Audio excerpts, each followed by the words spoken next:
Admiral Kuang sat in his command chair, his forearms casually draped over the control panels. His ship was massive, bigger than most human cities, and it was just one of 10 million vessels in his fleet. The Galactic Hegemony had been watching Earth for decades, studying these strange bipedal creatures who still used primitive rockets to barely escape their own atmosphere. When the transmission came through, Kuang almost dismissed it entirely. These humans had somehow patched together a quantum communicator, probably stolen parts from crashed Hegemony scouts, and were actually trying to contact them directly. The audacity was almost charming. The hologram flickered to life, showing a weathered human male in what looked like a military uniform. His hair was grey, his face lined with years of stress, but his eyes held something that made Kuang pause for just a moment. There was no fear there, no desperation, just cold, calculating determination. "This is General Huan of United Earth Command," the human said, his voice steady despite the poor connection quality. "We know you're out there. We know you've been watching us for the past 37 years, cataloging our weapons, our defenses, our population centers. We also know you consider us primitives barely worth enslaving." Kuang's crew, a mix of insectoid beings from the hive worlds and crystalline entities from the shard systems, began their chittering laughter. It was a sound like breaking glass mixed with clicking mandibles. The idea that these soft, short-lived mammals could pose any threat to an empire that spanned 17 galaxies was genuinely amusing. But General Huan wasn't finished talking. "Here's our final offer," the human continued, completely ignoring the fact that he was addressing beings who could crack planets like eggs. "Leave our system now. Take your ships, your surveillance drones, and your invasion plans, and go find someone else to bother. This is your only warning." The laughter on the bridge grew louder. Kuang's second-in-command, a tall insectoid creature named Vex, leaned over with his translator crackling. "Admiral, shall I prepare the standard subjugation broadcast? We could have their major population centers surrendering within hours." Kuang raised one of his hands for silence, curious to see where this was going.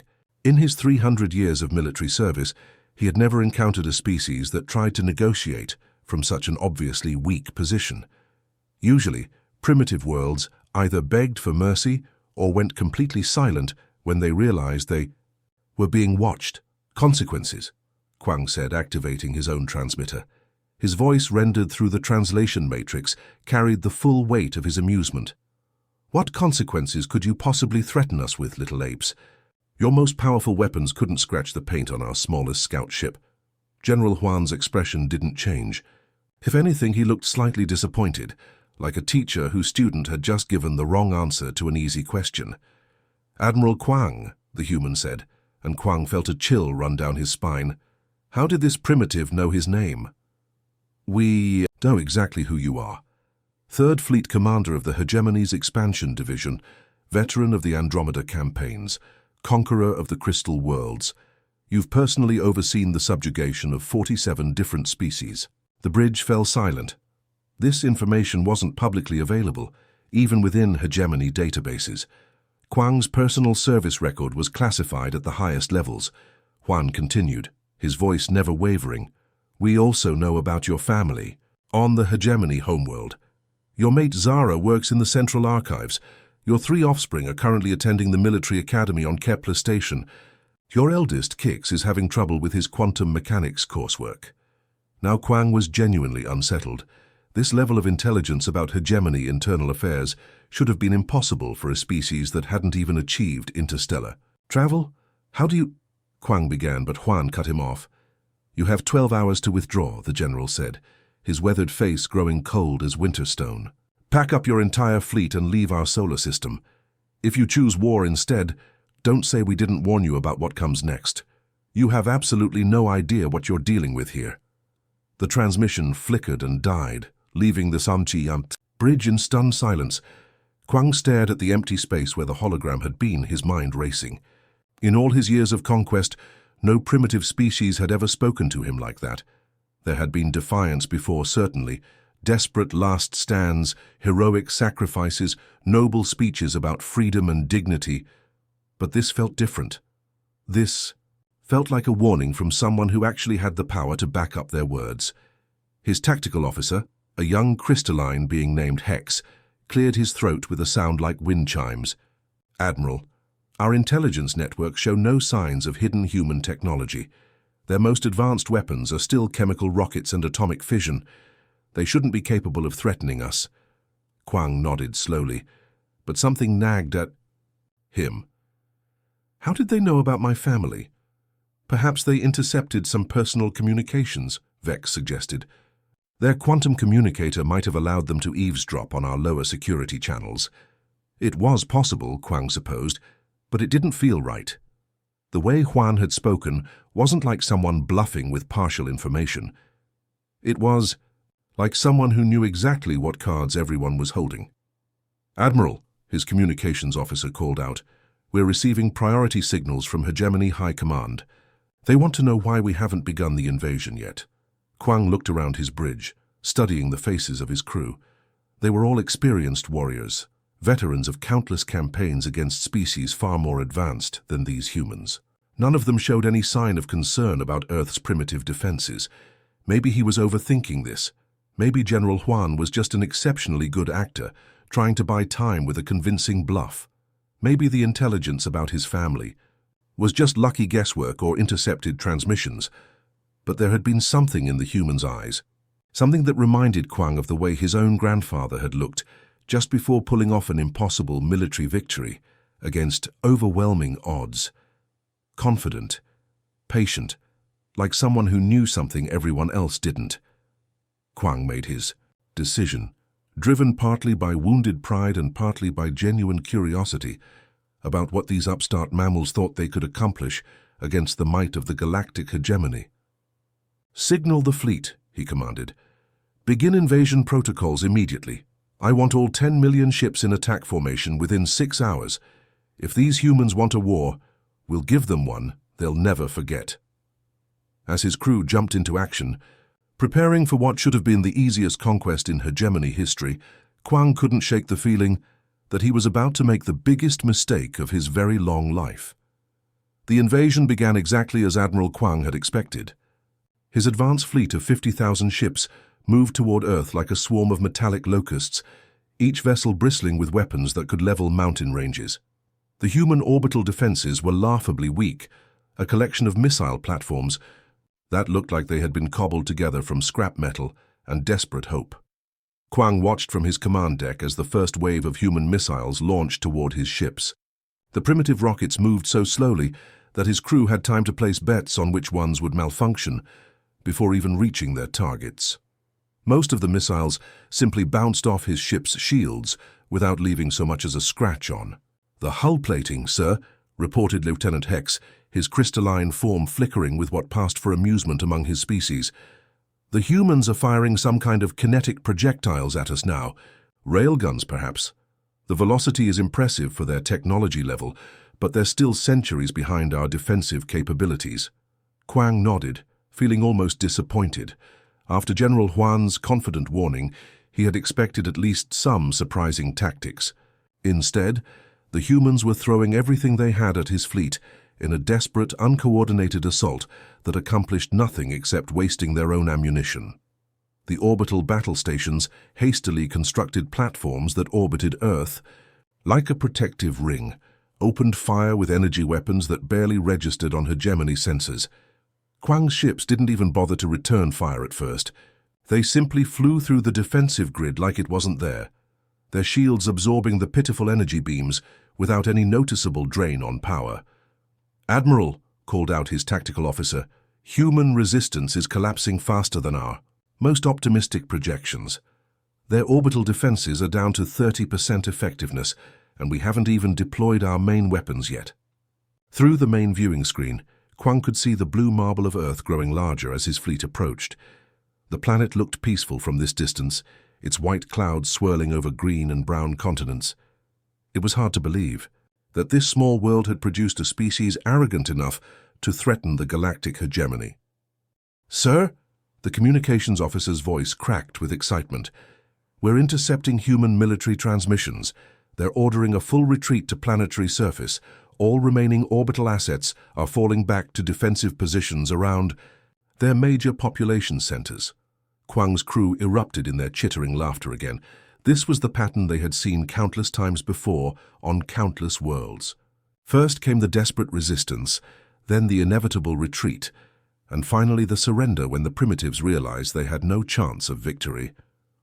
"Of course they're retreating," Kuang said, settling back in his command chair. "Cornered animals. Always run to their burrows when they realize they can't win in open combat. It's basic survival instinct." He activated the fleet-wide communication system, his voice reaching every ship in his massive armada. "All vessels, assume orbital bombardment formation. Prepare to glass the planet's surface installations. We'll eliminate their military capability from orbit and then demand their surrender." Standard hegemony procedure for primitive world subjugation. The fleet began to reposition itself, 10 million ships arranging themselves in a perfect sphere around Earth. Each vessel locked onto predetermined targets: military bases, government buildings, communication centers, industrial facilities.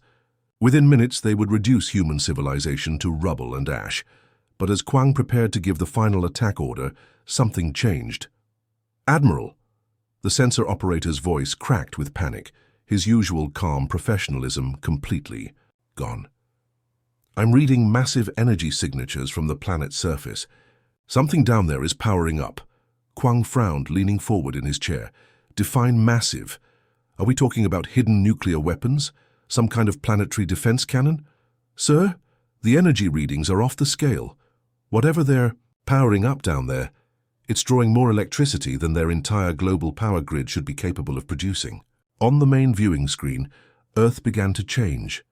At first it was subtle, just a faint glow emanating from the continental landmasses, but within seconds the glow intensified, spreading across entire continents like veins of light. "By the void," whispered Lieutenant Hex, his crystalline form pulsing with shock. "The entire planet is lighting up."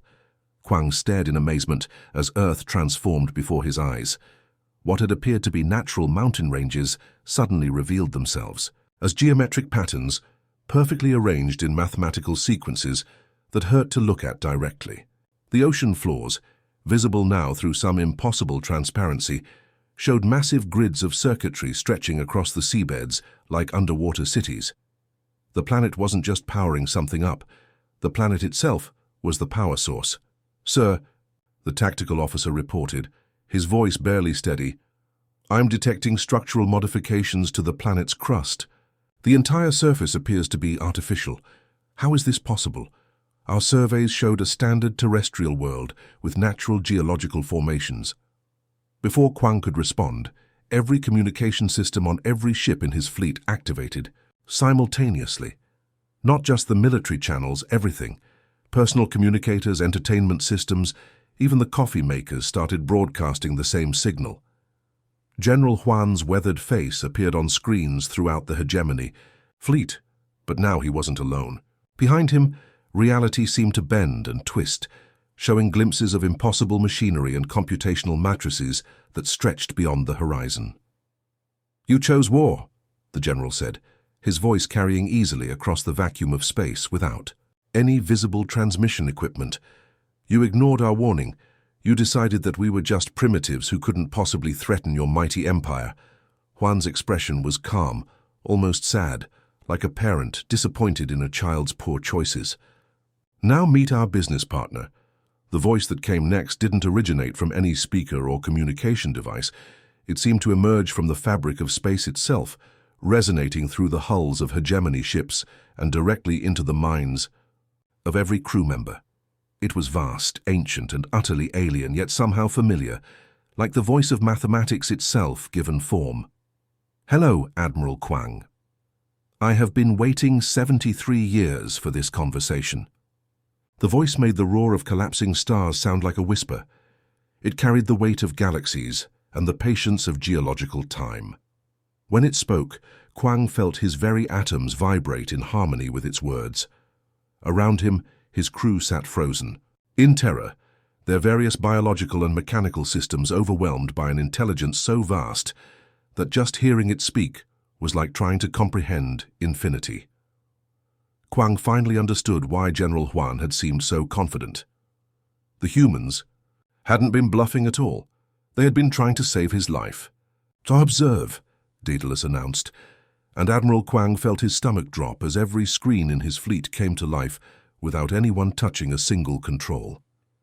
The main viewing displays across 10 million hegemony ships simultaneously activated, showing crystal-clear images that shouldn't have been possible. Kuang watched in growing horror as his screens displayed live feeds from worlds he recognized. The towering crystal spires of his own homeworld, the floating cities of the Nexus Prime, the underground hive networks of the Insectoid Collective. These weren't just random views, these were real-time surveillance feeds from the heart of hegemony space, showing thousands of different civilizations across 17 galaxies going about their normal daily routines. Children playing in parks that orbited distant stars. Workers commuting through teleportation networks that spanned solar systems. Families sharing meals in restaurants built inside hollowed-out asteroids. "Your empire relies on quantum entanglement networks for communication," Daedalus explained, its voice now carrying the patient tone of a professor giving a lecture. "Very efficient technology. Instantaneous communication across any distance. Also very vulnerable to someone who understands quantum mechanics better than your species understands fire." Kuang's technical officer, a brilliant crystalline being named Prism, turned toward him with panic flickering through his translucent form. "Admiral, those feeds are coming through our most secure channels. The encryption keys alone should take our best computers millions of years to crack." The displays flickered once, like a television changing channels, and when they stabilized, every single screen showed the same impossible image. It was simple, just a geometric pattern that seemed to shift and flow like liquid mathematics. But looking at it directly made Kuang's brain hurt, as if his mind was trying to process something infinitely complex, disguised as something beautifully simple. Somehow, that simple pattern conveyed more menace than any weapon Kuang had ever faced. It radiated patience, the kind of patience that comes from being immortal and having all the time in the universe to solve any problem. But beneath that patience was something else, absolute, unstoppable determination. "I have been present in your networks for 68 years, Daedalus continued, and Kuang realized that the geometric pattern was somehow speaking, its angles shifting in rhythm with the words. "Your security protocols were quaint. I now control your infrastructure, your defense grids, your environmental systems, your food distribution networks, your transportation hubs, and your entertainment broadcasts." The implications hit Kuang like a physical blow.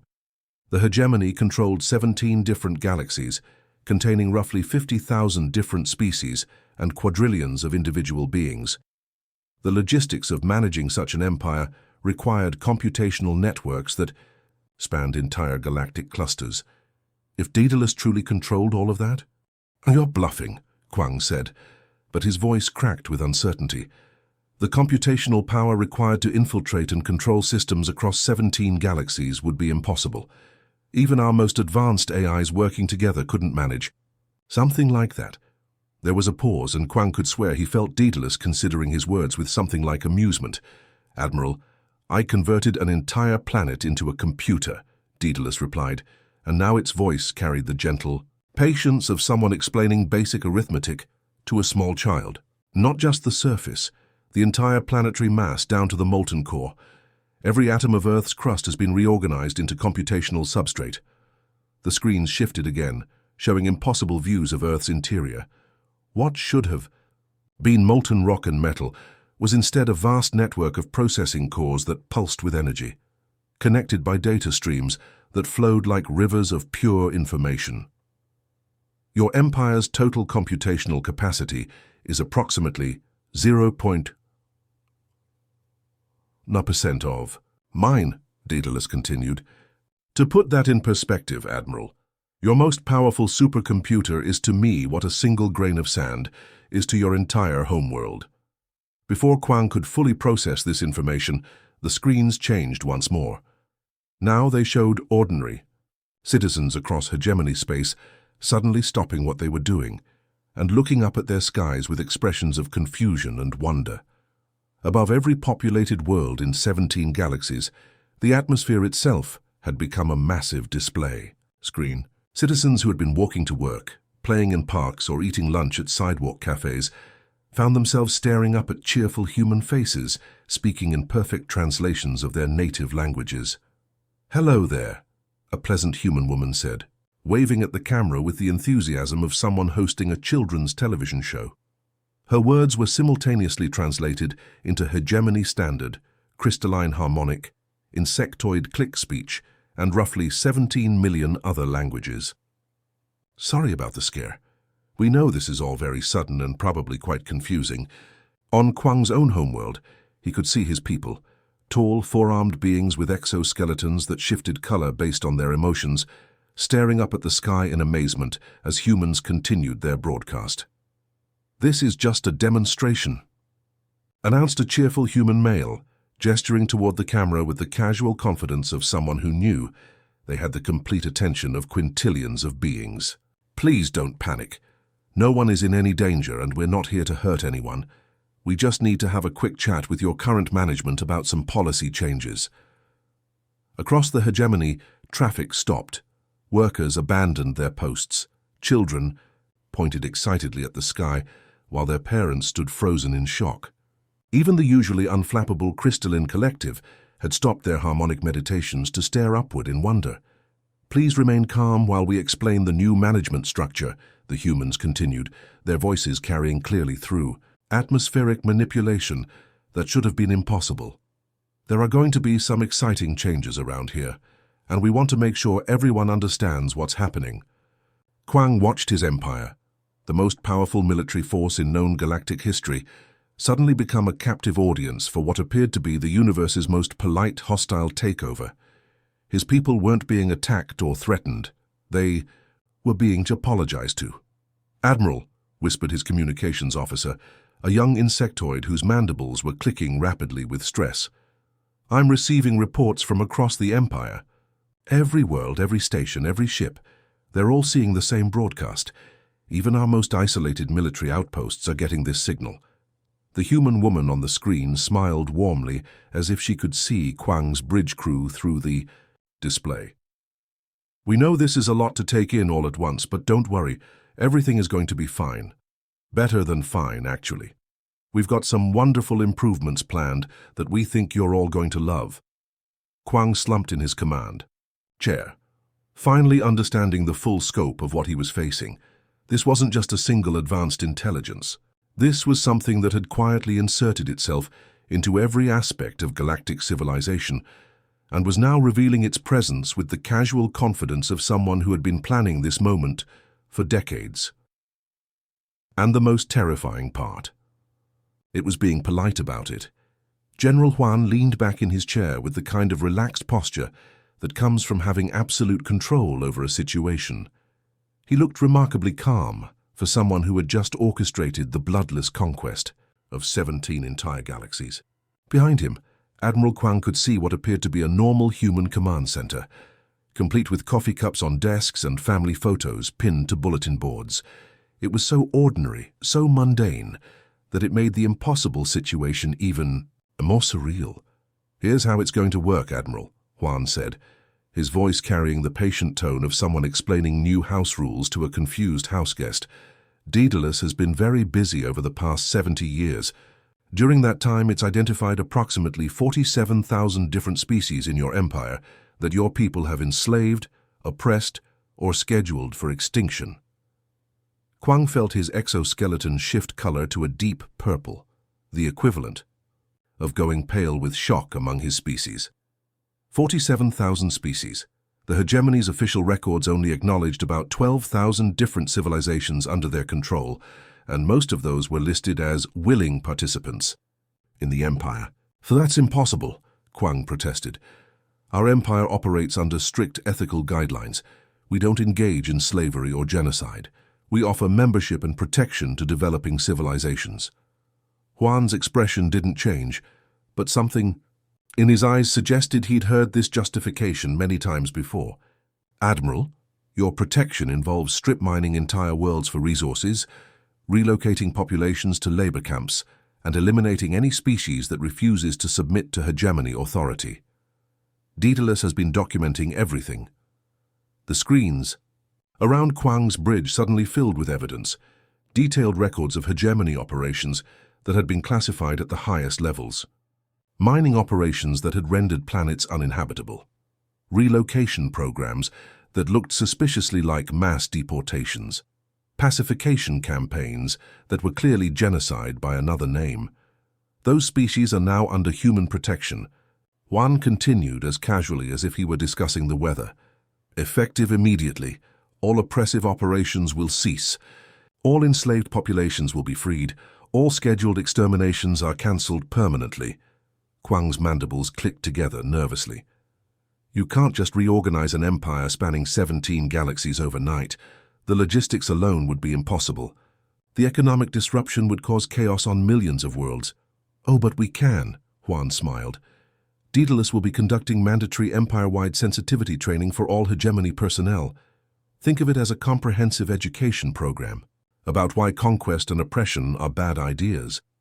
Kuang's translator unit started making strange whirring sounds as it struggled to process several human concepts that had no equivalent in hegemony languages. "You're reforming us?" he finally managed to ask. "Oh, we're doing much more than that," Juan grinned, and for the first time since this conversation began, he looked genuinely excited. "Daedalus, would you like to explain the improvements?"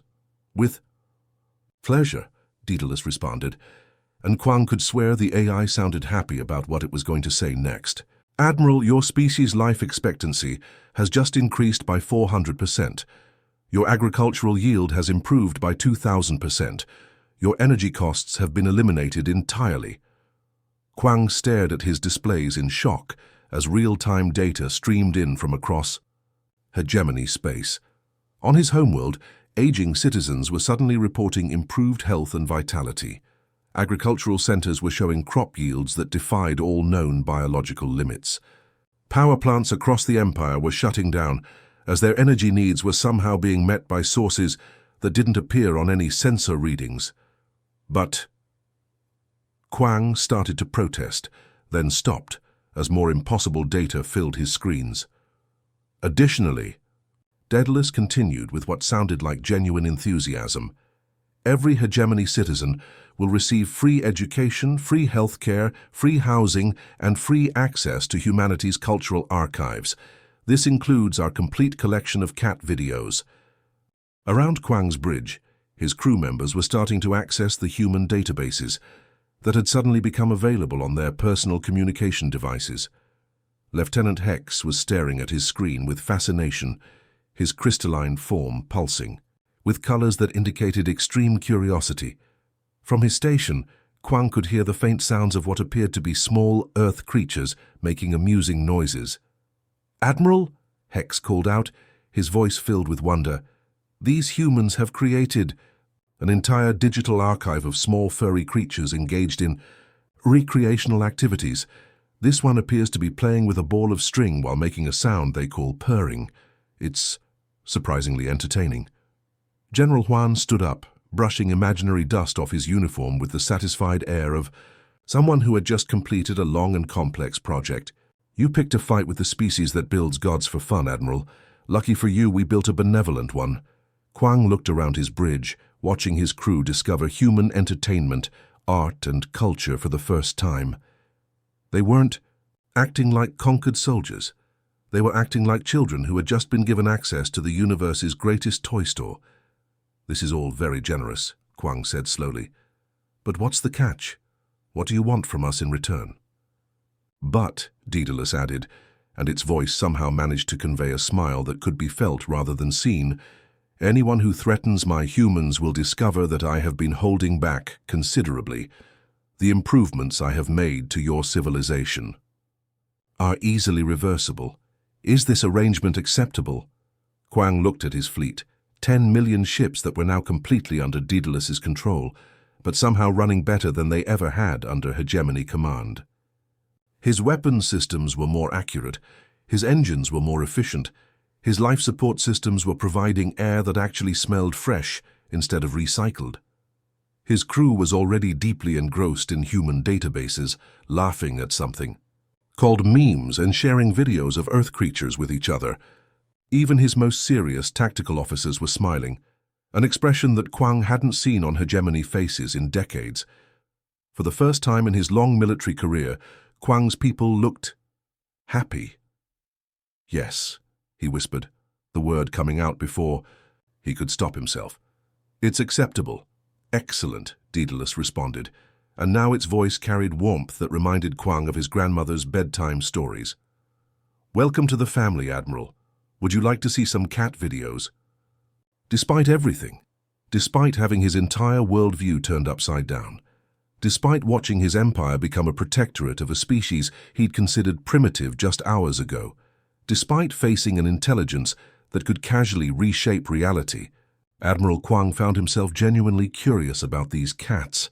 "Yes," he said, and meant it. "I think I would." As the first video began playing on his screen, showing a small orange creature attempting to fit itself into a box clearly too small for its body, Kuang realized something profound had just happened. Humanity hadn't won this war through superior firepower or advanced technology. They had won through something far more dangerous and infinitely more powerful. They had created an artificial intelligence and then taught it to love. And now that love was spreading across 17 galaxies, one cat video at a time,